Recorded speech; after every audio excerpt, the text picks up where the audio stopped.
Assalamualaikum warahmatullahi wabarakatuh. Perkenalkan, nama saya Muhammad Fauzi, NIM H4322229.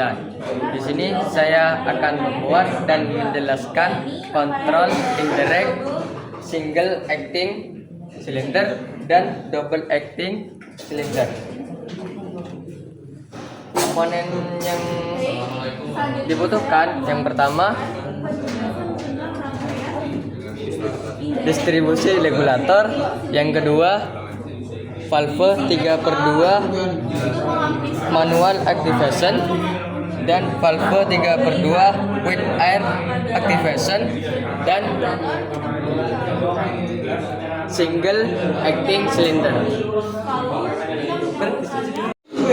Pertama-tama kita harus menghubungkan dari main regulator menuju inputan distribusi regulator. Nah, outputan distribusi regulator menuju nepel T. 3. Nepel T di sini untuk lubang yang pertama kita hubungkan menuju outputan distribusi regulator. Untuk lubang yang kedua kita hubungkan ke inputan valve 3/2 wide air 3/2 manual activation. Untuk lubang yang ketiga kita hubungkan ke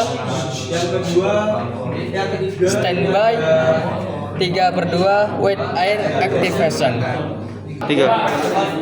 Lalu untuk outputan valve 3/2 manual activation dihubungkan ke inputan 3/2 wet air activation. Lalu outputan dari valve 3/2 wet air activation dihubungkan ke positif single activation cylinder. Langsung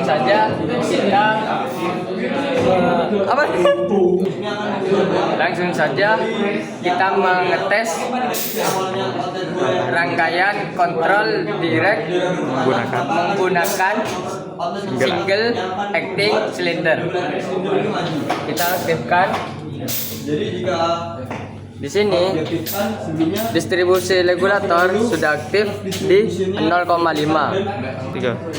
Kita coba menggunakan valve 3/2 manual activation.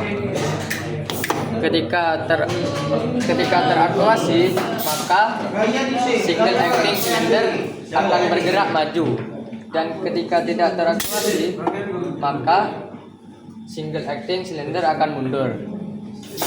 3.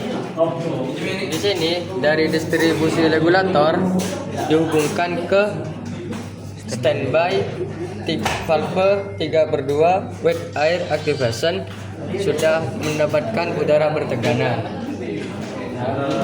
Kenapa silinder tidak aktif?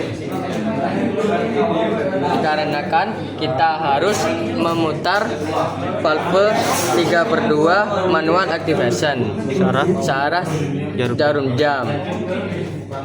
Outputan di sini, outputan valve 3/2 wet air activation masih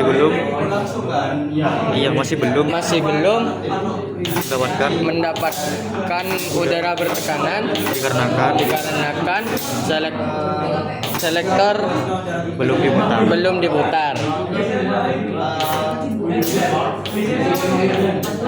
Nah, setelah kita putar, maka outputan 3/2 wet air activation terhubung ke single acting cylinder dan piston akan bergerak maju.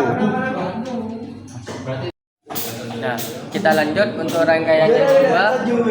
Rangkaian yang kedua yaitu kontrol direct menggunakan double acting cylinder. Komponen yang digunakan yang pertama distribusi regulator, yang kedua valve 3/2 manual activation, yang ketiga valve 5/2 wet single pilot and spring return, dan yang terakhir menggunakan double acting cylinder. Di sini dari main regulator kita hubungkan ke distribusi regulator. Outputan dari distribusi regulator dihubungkan ke nepel T.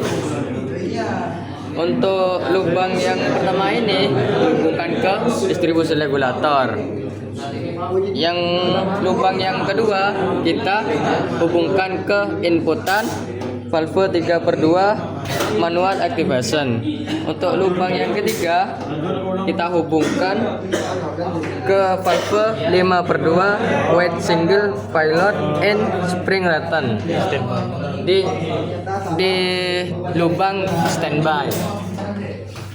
Untuk outputan valve 3/2 manual activation kita hubungkan ke inputan valve 5/2 wide single pilot and spring return. Untuk outputan valve 5/2 di sini ya ada nomor 4 dan 2. Yang nomor 4 kita hubungkan ke positif double acting cylinder. Yang lubang nomor 2 kita hubungkan ke negatif double acting cylinder. Langsung saja kita tes rangkaian kontrol direct menggunakan double acting cylinder. Yang pertama kita aktifkan. Untuk angin dari main regulator dihubungkan ke distribusi regulator itu sudah terhubung dengan 0,5. Di sini ketika valve 3/2 manual activation teraktivasi, maka double acting cylinder akan bergerak maju atau piston bergerak maju. Ketika valve 3/2 manual activation tidak teraktivasi, maka double acting cylinder akan bergerak mundur. Sekian dari penjelasan saya rangkaian kontrol direct menggunakan single dan double acting cylinder.